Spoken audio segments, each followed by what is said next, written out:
You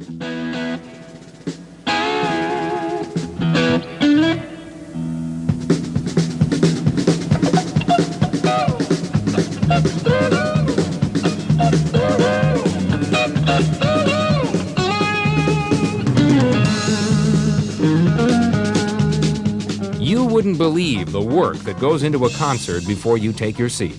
Promoters have the responsibility not just to sell the tickets, but literally to make everybody happy, from the performer on down to the janitor. This is a story about the most successful new production company in Northern California, Charlie MAGOO Productions. Charlie MAGOO works every time. Have a good show. Charlie MAGOO Productions is the brainchild of Deacon Proudfoot and James Griffin. Deke and Foo. They put together country western shows. And, yeah, they're Hell's Angels.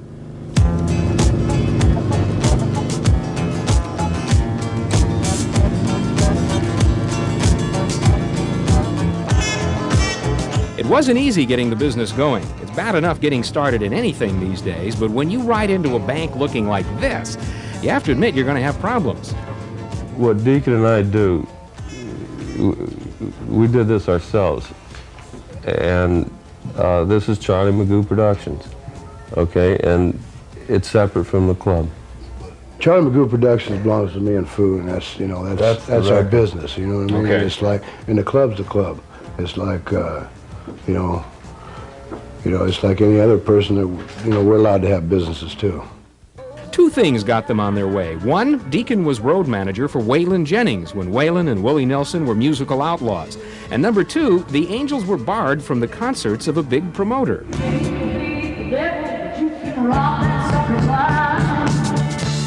We were really mad, you know, and we said, you know, if this guy don't want to let us in, well, you know, let's start our own and do our own shows. And then nobody can throw us out of our own shows. That's, you know, that's the truth. That's basically how we started. Well, there's no school for promoters, unless you want to count the school of hard knocks. But Deacon and Foo sought out a teacher anyway. The man who runs Bass Tickets, Jerry Seltzer. Foo and Deke came to me about 4 years ago because they wanted to promote a Willie Nelson show. And what did you think? Well, when I saw these guys in their colors, their patches, and they said, you know, we heard that you can do a good job helping us. And I laughed. I said, why are you going to break my legs otherwise? Because this, of course, is the image of Hell's Angels and all. And they become friends of mine. I've worked with them over the past 4 years. And as a matter of fact, this Merle show is the last show I'm going to be doing with them because they pretty much got their own organization together. I'd say that he was the gentleman that Open the door. Opened the door for us. Deacon and I walked in just like we are right now, introduced ourselves, sat down, asked him if he could sell some tickets for us, what kind of deal would he make? And then he said, yeah, that was their business. Who did we want to sell tickets to? And we said, Willie Nelson, and he said, who's that? And, Really? We got a little, a little upset. Have I got any cowboys out there tonight? The two men taught Jerry a thing or two about Willie Nelson, about Waylon Jennings, and about how to bring Merle Haggard together with Lacey J. Dalton. Are there any cowboys left in the good old USA? I'm tired of drugstore outlaws, from Dallas to L.A. Some of MAGOO's best help comes from fellow Angels, hired strictly on a per-concert basis. They handle everything but the security. Prime example of the talent in the club is a fella named Fuzzy. Nobody knows more about sound and lighting and treating a performer right than this stage manager. Being a Hell's Angel wasn't a requisite for getting a job or anything, you know. Being a Hell's Angel is a separate function of my life.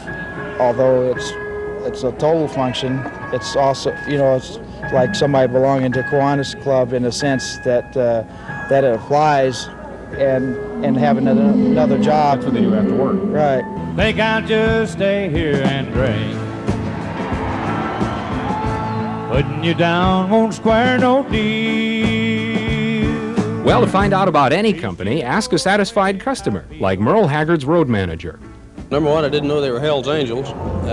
You know, I just knew they were MAGOO Production, and So when I got over here and saw that they were, at that point it didn't make any difference because I just read in the box office, which is our trade magazine, they had 6 sold-out shows.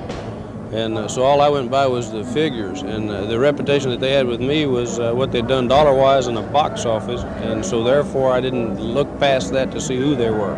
They got you stay here and drink.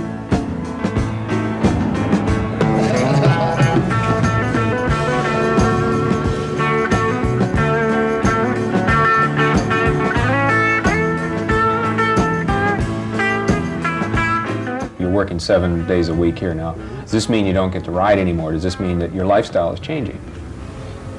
Well, it's probably changed a little bit because we're working now instead of hanging out in the bars, but it's like we still ride our bikes every time we get a chance. Yeah. He rides his every day, you know.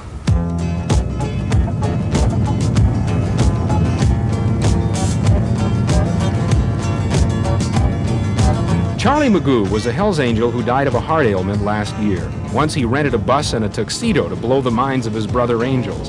Foo says Charlie was pure magic. After watching these guys deal with the bank, the IRS, the phone company, and work 48-hour days, you have to admit they're working their fingers to the bone. Somewhere, wherever he is, Charlie MAGOO is smiling. We'll be back in just a minute.